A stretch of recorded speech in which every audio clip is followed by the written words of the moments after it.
Je travaille au musée de Villèle, je fais partie également d'une association qui s'appelle l'association Camp Villèle, créée en 1993, dont le but, et entre autres, était aussi de créer une passerelle entre le musée et le camp Villèle, qui était anciennement le camp d'esclaves de Madame de Bassin.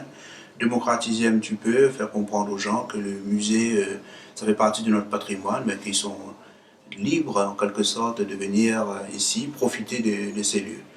Notre association, en quête de son histoire, de son identité, des gens de Villèle, a fait une recherche généalogique à travers de plusieurs familles, notamment la famille Carlo.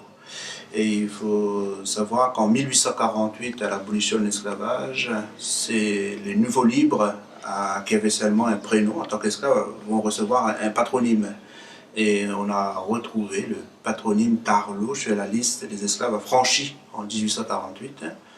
Et ce nom Carlo existe encore à Villèle. On était voir une famille, notamment M. Carlo Jean Arsène, qui est né en 1969, il habite aujourd'hui à Côte-Caillou. Et on a fait des recherches généalogiques. Avec un peu de chance, on peut dire, on est remonté jusqu'à très loin. Et on est retombé, c'était une grande satisfaction à nous, qui ne connaissaient pas vraiment notre histoire. On est retombé sur Véronique. Et Véronique était infirmière à l'hôpital des esclaves. Elle avait 71 ans en 1845, et ça c'était vraiment une très belle découverte. Cette généalogie, on voulait le mettre en valeur, et dans le cadre du 150e anniversaire de l'abolition de l'esclavage en 1998, on a fait appel à une artiste, Anne-Marie Valencia. On a eu la chance de travailler avec elle, une artiste qui a pris à cœur son travail.